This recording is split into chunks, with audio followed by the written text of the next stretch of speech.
Greetings! I'm making an adventure game where you have the ability to control the elements, but water is replaced with ice. The game will be 2D because 2D games are easier to make compared to 3D games. The game is also going to be a platformer because it will allow more vertical movement than if it were done in a top-down perspective. After attempting to write a GDD, I started actually making the game. I first created player movement.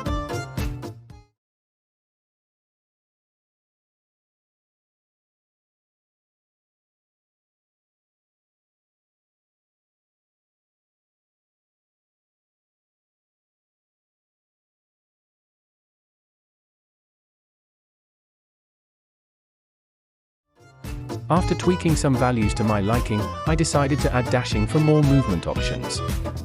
Dashing works fine while the player is walking, but doesn't work properly when the player starts running. To fix this issue, I decided to remove running from the game entirely. To compensate for the lack of running, I increased the speed of normal movement. After tweaking the dash values a bit, and getting some funny results in the process,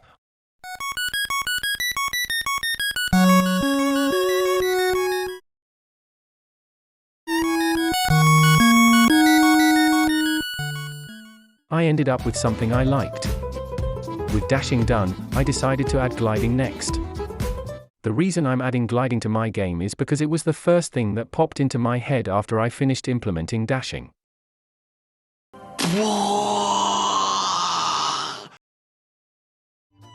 Gliding makes you fall slower in real life, so reducing gravity when you hold a certain button should do the trick.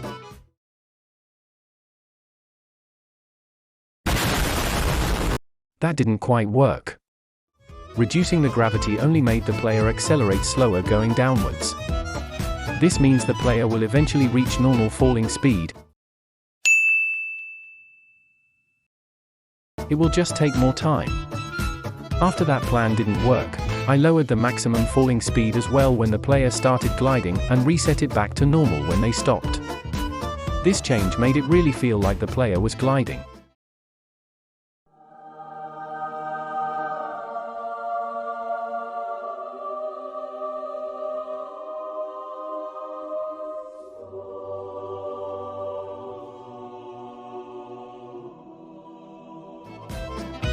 I also discovered that I could ascend by holding the glide button and jumping.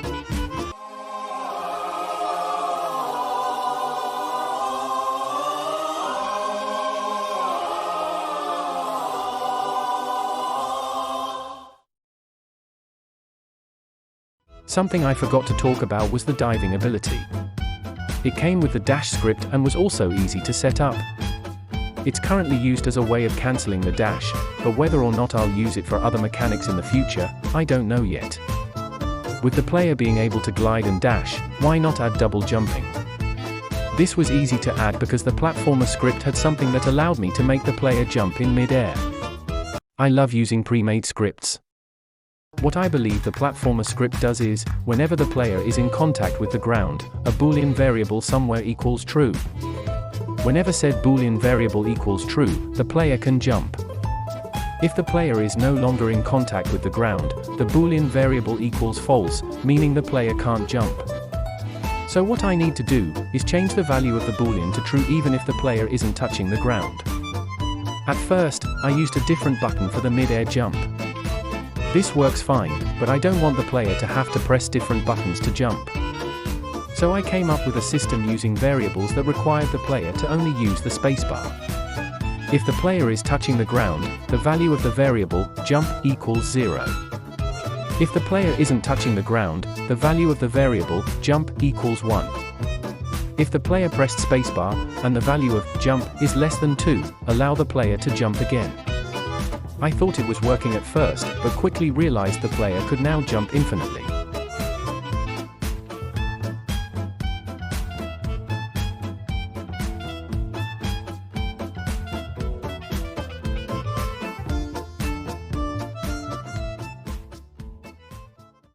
This should be a quick fix. Later.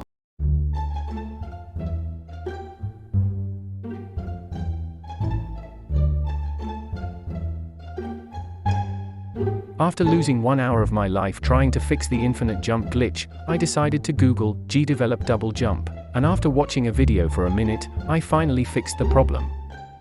All it took was for me to add one line.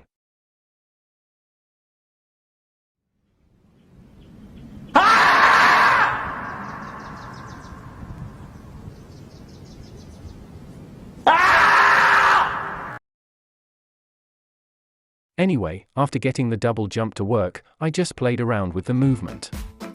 I also figured out that there are now multiple ways to get to the same place.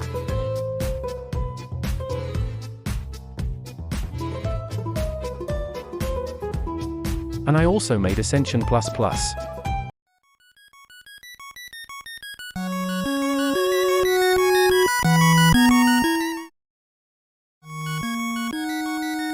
That's it for this devlog. Leave suggestions in the comments and have a nice day.